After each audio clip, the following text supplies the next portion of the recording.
पंडित नौल किशोर को क्यों दफन किया गया?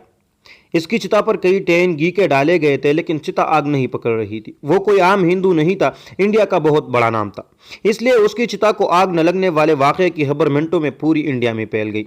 लोग जोक दर जोक शमशान घाट पहुंचने लगे। इसकी जामिया मस्जिद दिल्ली के इमाम बुखारी से बहुत दोस्ती थी। इमाम साहिब भी ये वाक़या सुनकर फ़ौरन शमशाद घाट पहुंच गए। उन्होंने इसकी लवाहिकीन को समझाया कि इसकी आरती को आग नहीं लगेगी, चाहे पूरे हिंदुस्तान का घी इस पर डाल दो, बेहतर यही है इसे दफना दो। लिहाजा पहली बार एक हिंदू को जलाए बगैर शमशान घाट के अंदर ही दफन करना पड़ा। इसकी आरती को आग क्यों नहीं लग रही थी? इसको आग कैसे जला सकती थी जिसने कुरान का एहतराम मुसलमानों से भी बढ़कर किया हो? कैसे? चलिए तारीख के सफ़ों को पलटते हैं। तकसीम हिंद के ज़माने में लाहौर के दो अशाती इदारे बड़े मशहूर थे। पहला दरसी कुतुब का काम करता था, उसके मालिक मैसर्स अतर चंद एंड कपूर थे। दूसरा इदारा अगरचे गैर मुस्लिमों का था, लेकिन उसके मालिक पंडित नौल किशोर कुरान पाक की तिबात और रशाद का काम करते थे। नौल किशोर ने एहतराम कुरान का जो मायार मुकर्रर किया था वो किसी और इदारे को नसीब न हो सका। नौल किशोर जी ने पहले तो पंजाब भर से आला साख वाले हिफाज इकट्ठे किए और उनको ज़्यादा तनख्वाहों पर मुलाजिम रखा। एहतराम कुरान का ये आलम था कि जहाँ कुरान पाक की जल्द बंदी होती थी वहाँ किसी शख्स को खुद नौल किशोर जी समेत जूतों के साथ दाखिल होने की इजाज़त नहीं थी। दो ऐसे मुलाजिम रखे गए थे जिनका सिर्फ और सिर्फ एक ही काम था कि तमाम दिन इदारे के मुख्तलिफ कमरों का चक्कर लगाते रहते थे।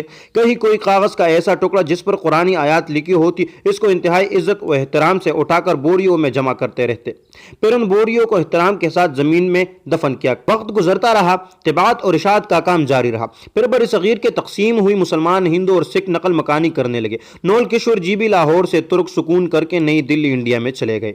इनके इदारा ने दिल्ली में भी हस्ब साबिक कुरान की तिबात और शात का काम शुरू कर दिया। यहाँ भी कुरान पाक के एहतराम का वही आलम था। इदारा तरक्की का सफर तय करने लगा और कामयाबी की बुलंदी पर पहुंच गया। नौल किशोर जी बूढ़े हो गए और अब घर पर आराम करने लगे, जबकि उनके बच्चों ने इदारा का काम संभाल लिया और इदारे की रिवायत के मुताबिक कुरान हकीम के अदब और एहतराम का सिलसिला इसी तरह कायम रखा। आखिरकार नौल किशोर जी का वक्त आखिर आ गया और वो इंतकाल करके खालिक हकीकी से जा मिले। उनके वफात पर मुल्क के तूल और अर्ज से उनके अहबाब उनके यहाँ पहुंचे। एक बहुत बड़ी तादाद में लोग उनकी क्रियाक्रम में शरीक होने के लिए शमशान घाट पहुंचे। उनकी आरती को चिता पर रखा गया। चिता पर घी डालकर आग लगाई जाने लगी तो एक इंतहाई हैरत अंगेज वाकया हुआ। नौल किशोर जी की चिता आग नहीं पकड़ रही थी। चिता पर और घी डाला गया, फिर आग लगाने की कोशिश की गई, लेकिन बसियार कोशिश के बावजूद बेसूद। ये एक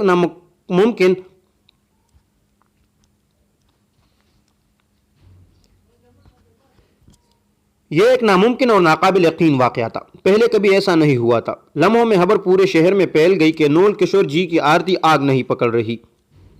महलूक खुदा यह सुनकर शमशान घाट की तरफ अमड़ पड़े। लोग आंखों से देख रहे थे कि और हैरान परेशान थे। ये खबर जब जामिया मस्जिद दिल्ली के इमाम बुखारी तक पहुंची तो वो भी शमशान घाट पहुंचे।